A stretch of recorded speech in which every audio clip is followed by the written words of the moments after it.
questions, so we'll move on to the agency and recognize Brian McMath, Executive Administrator. Or whoever wants to go first, that's fine. Yes, ma'am. Woman, you can go first. Good afternoon, Madam Chair, Vice Chair, and members. I'm L'Oreal Stepney. I'm Chairwoman for the Texas Water Development Board. With me today is Tanya Miller, one of our board members in the front row. Also with me at the table is Brian McMath. He's Executive Administrator for the Texas Water Development Board, and our interim CFO, Georgia Sanchez, and she's also here to provide assistance for the committee. We appreciate the committee's time and the opportunity to present to you regarding our agency and our legislative appropriations request for this session. We would also like to recognize that the governor has made water an emergency item, and we appreciate the committee's always focus on water and how our agency can be of assistance in that regard. The Texas Water Development Board is a small agency, but we have very big responsibilities. We were created in 1957 after a devastating drought with now we have approximately 482.5 FTEs doing big things. All of our staff are committed, talented, and focusing on securing a strong water future for our 31 million Texans and the 1,600 new Texans that we get every day, and then the 51 million Texans that we'll have in 2070. And of course, our state has the 8th largest economy in the world, and so water is a big part of that, serving our communities, businesses, and industry, as well as agriculture, of course. We have 3 main functions at the agency. First, science. We collect and disseminate water-related data. Secondly, planning. We assist with regional water supply and flood planning that contributes to preparing our state water plan and our first ever state flood plan. And then we're a water bank. We administer cost-effective financial programs for constructing water supply, wastewater treatment, flood, and agricultural water conservation projects. Next slide. As you can see from slide 3, I mentioned our population is exploding, and others have mentioned that as well. But we've also seen water demands. Our water demands are steadily increasing. By 2060, the demand for municipal users will outpace irrigation. So we have a big population, a big economy, and of course, there are big water needs.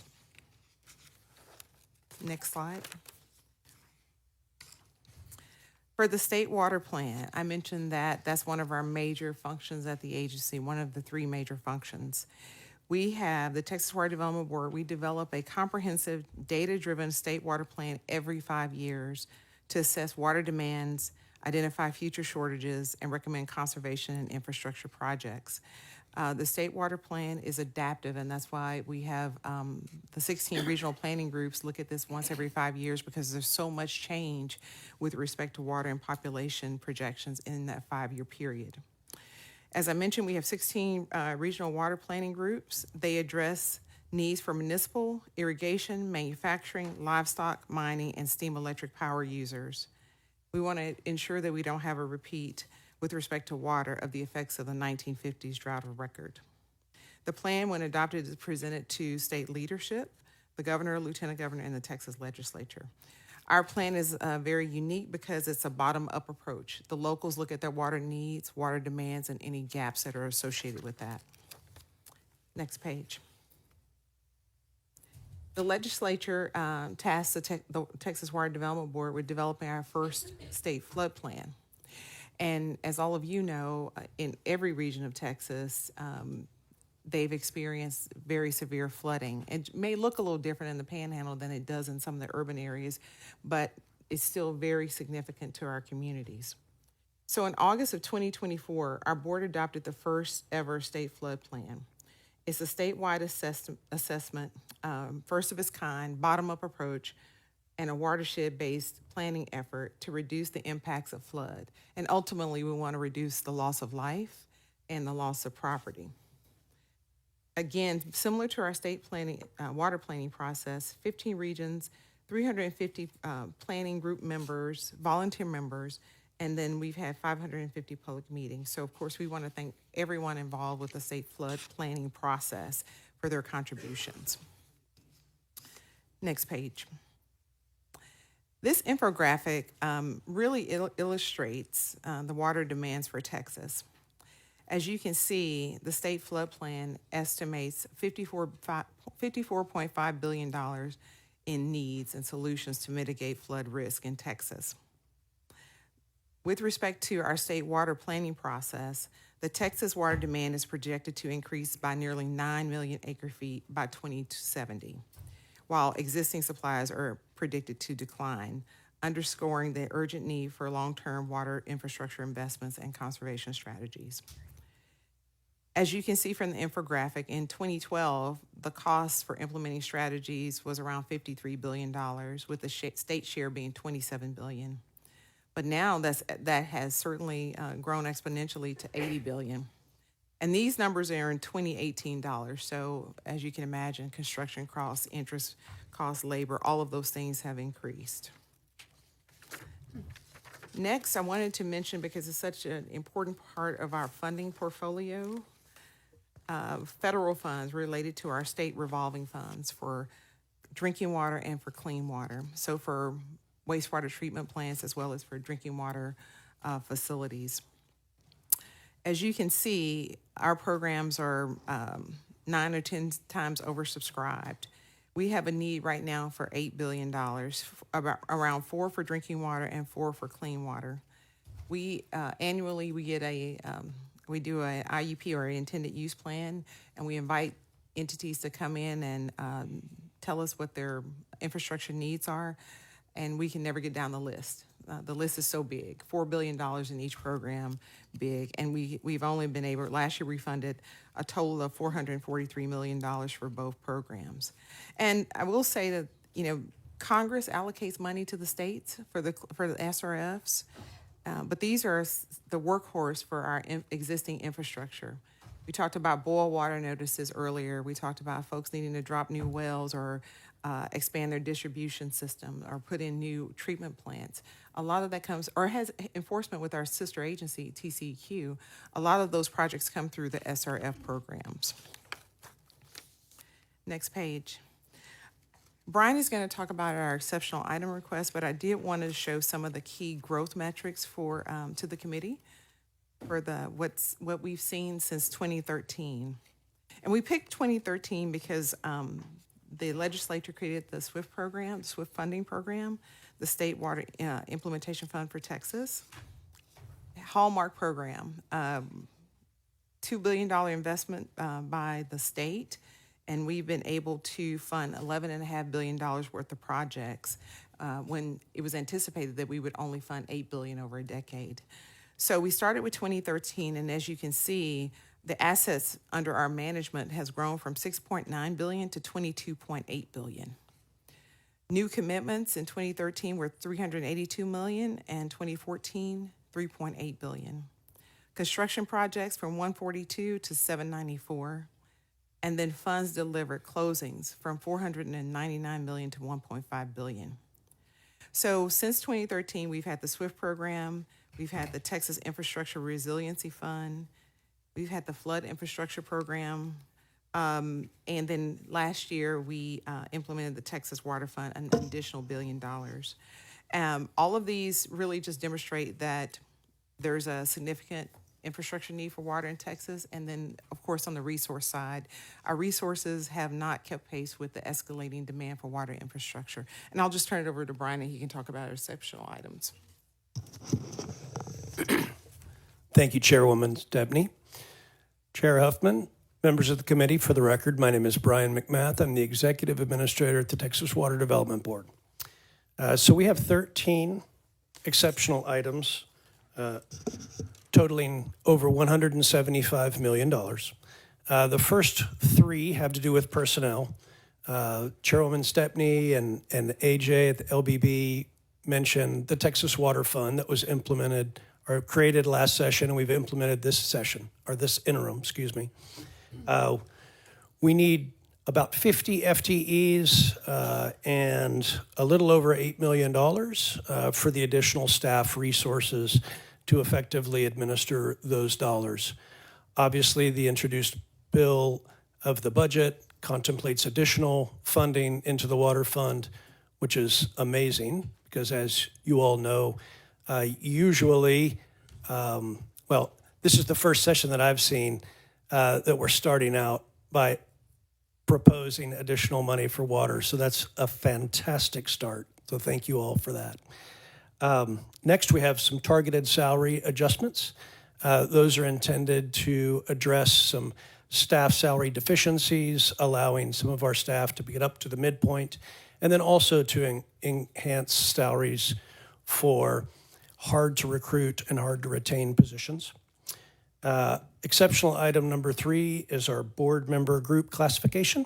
All that would do, it doesn't increase any cost to the bill. It simply aligns their group category with similar agencies and their governing boards. The fourth exceptional item has to do something with that AJ mentioned, the Hurricane Harvey rider. Currently, the unexpended balance, the UB authority for that money is set to expire at the end of fiscal year 25. After consulting with the Comptroller's Office and LBB staff, they recommended an exceptional item to advance that UB authority to allow TDEM, who administers those funds, up into the statutory deadline of 2031 to allocate all that money. Next up, Chairwoman Stepney mentioned our SRFs and how incredibly oversubscribed they are, to the factor of 10 times oversubscribed. This 142 or nearly $143 million would be our state match, the 20% match that we can use to draw down at least 500, if not more than that, $500 million from the federal government. Our Ag Water Conservation Fund, our Ag Fund, previously this fund was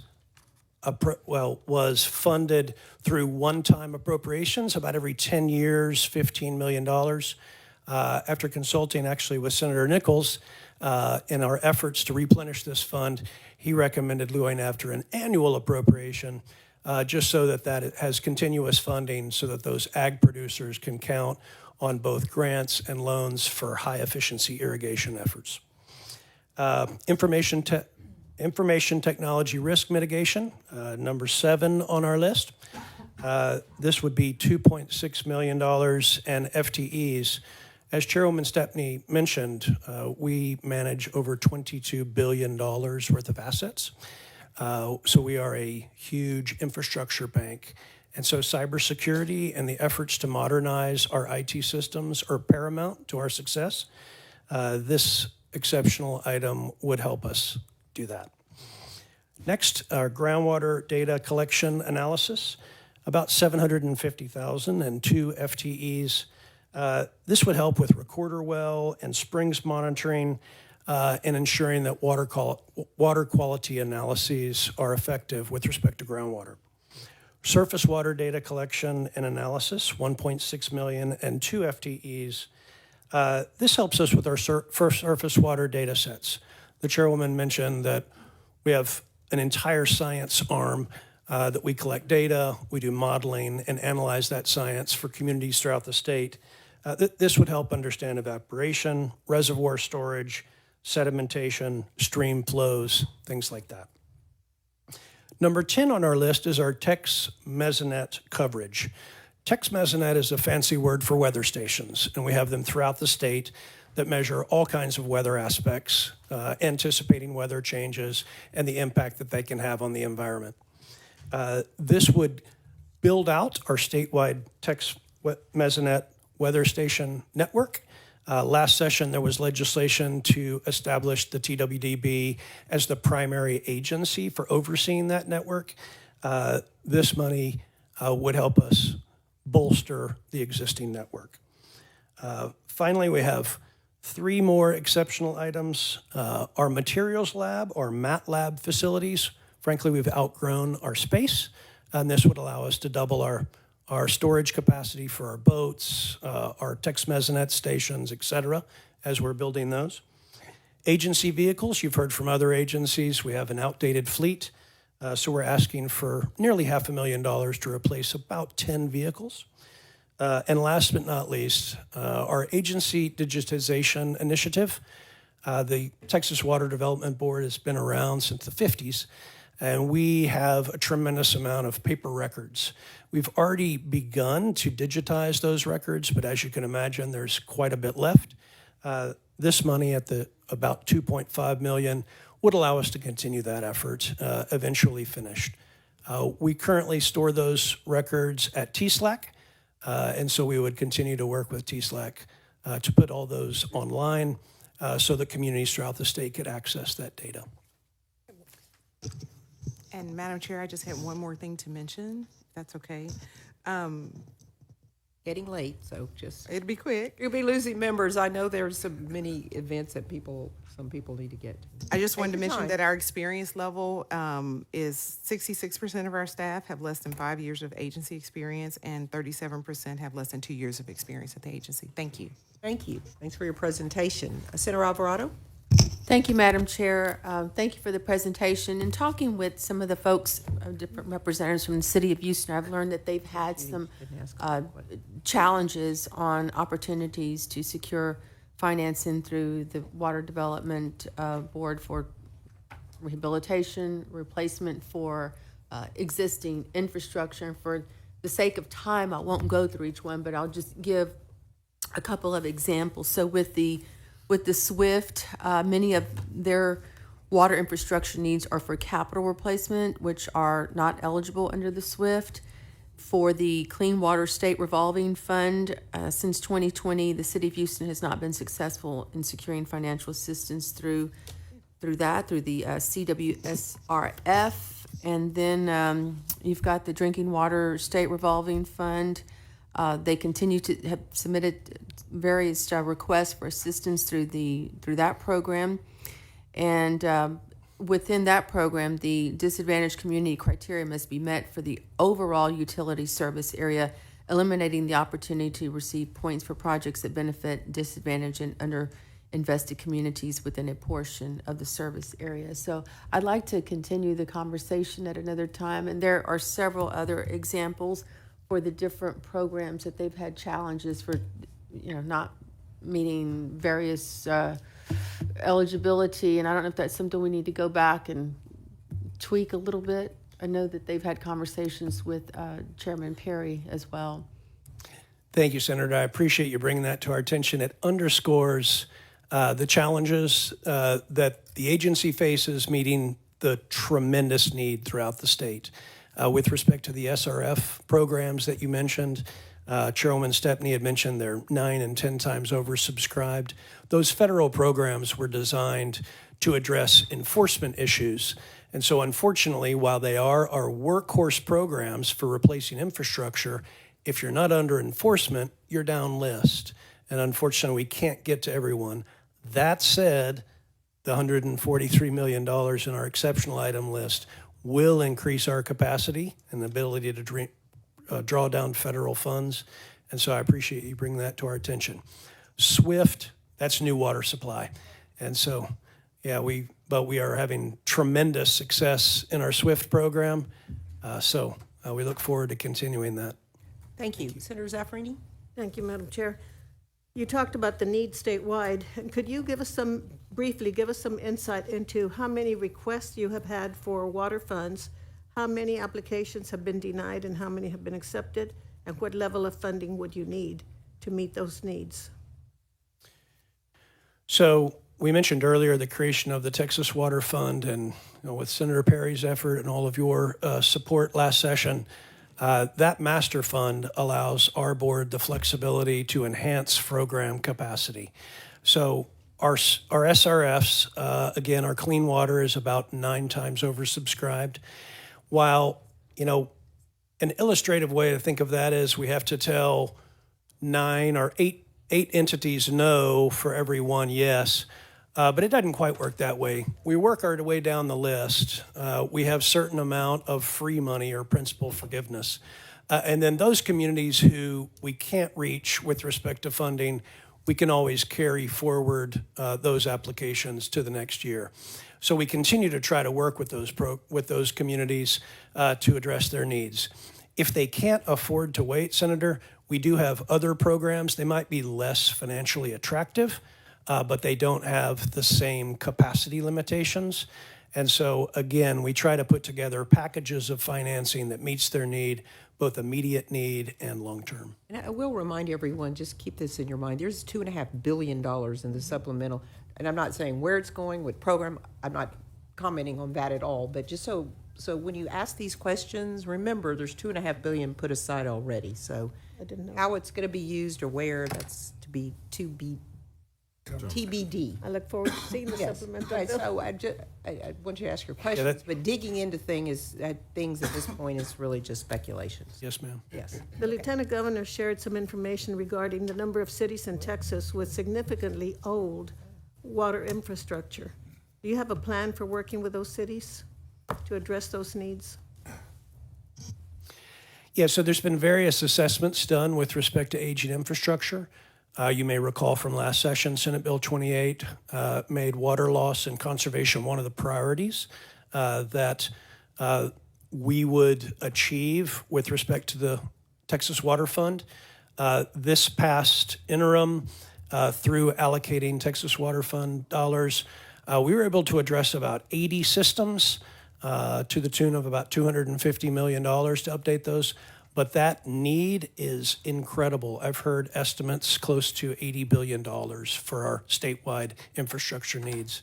A lot of these systems are 50 to 100 years old, and frankly, they just need to be replaced. Thank you. Thank you, Yes, Madam ma'am. Chair. Senator Nichols. Two questions. Thank you, Madam Chairman. Yes, sir. Both on page 9, on item number 4, Hurricane Harvey revision. It keeps referring to the funds that are left over. Yes, sir. How much is that about? So initially, there was $638 million appropriated to the Hurricane Harvey Relief Fund. $50 million of that was for Lake Houston dredging. The remainder, TDM is allocating those. They invoice us. They've invoiced us as soon as it's been allocated. But a vast majority of those dollars, I don't have the exact figure, a vast majority of those dollars are still being allocated. So, Okay, you plan on actually using it all. yeah, and it's actually TDM that accesses those. We're kind of their bank. All right, so it's not something that's going to spill over and be used for something else. It's going to be used for drainage and things related to the hurricane and the floods. Absolutely. The statute, it was created in Senate Bill 7 from 2019, and the statute allowed at that time 12 years through 2031. All right, you answered my question. Yes, sir. Second thing on number 5, it refers to $500 million in matching funds. Is that federal funds? Yes, sir. So our Those SRF funds are programs, yes, sir, the state puts 20% match towards the 80% federal capitalization grants. And so those are funded every year through our clean and drinking water state revolving funds from the federal government. And so our allocation is $500 million? No, sir, that's the amount that the additional capacity that we could capitalize on should we get the 20% match. If that match isn't appropriated, we can raise those funds through bonding. It just diminishes our I capacity. thought I understood, now don't. When I read there's $500 million in additional funding for if we've got matching, you're saying that plus something else equals 500? No, sir, that is $500 million from the feds. Okay, so there's $500 million over here that if we put up the matching grant, we can pull it down. For Yes, sir. And if we don't, we can't. If we don't, we would raise our state match through bonding. Okay, you've answered my question. Thanks. sir. Thank you. Senator West. Thank you very much, Madam Chair. Back in October, the Biden and Harris administration passed some rules and I think put up like $2.6 billion in order to deal with the replacement of lead pipes. Are you familiar with that? And how are we participating in that program as a state? Yes, sir. What you're referring to is the lead service line replacement. That program is under our drinking water SRF, and that was funded over a 5-year period through the IIJA. And so to date, our first year, we had $220 million from the feds. Year two, $146 million. Some of that money is currently in question with respect to some reporting. We are working with EPA on that to ensure that the state is able to access as much of its funding as possible. Years 3, 4, and 5, we're currently in year 3. Our allocations nationwide have gone down. Year 3, it went down to the 2%, which was about 2% of the total federal amount, about $50 million. And then year 4 was $26 million. And so in our efforts to actually protect some of those year 2 funding, we're trying to increase our years 3, 4, and 5 is to be determined. That's a long answer to your question, but yes, we are maximizing and utilizing as many of those dollars as possible. Now, this came out in October of 2024, correct? No. Talking about the same thing? Yes, sir. Okay, well, you're the experts. And so the money is now being distributed to different communities? Yeah, the first tranche of money, the $220 million, is being committed and closed with communities. That second tranche, the one we're still working with EPA on our final numbers, we haven't begun to allocate those because we don't want to over-allocate money that we may not be able to secure. Oh, I understand. Okay. Yes, sir. Thank you. Thank you. All right, that's all the questions we have for you. Thank you very much for being here today. Thank you. Yes, thank you. We'll move on to the Low-Level Radioactive Waste Disposal Compact Commission, LBB. Al Leinberger, go ahead, sir. AJ, not Al. I can call you Al.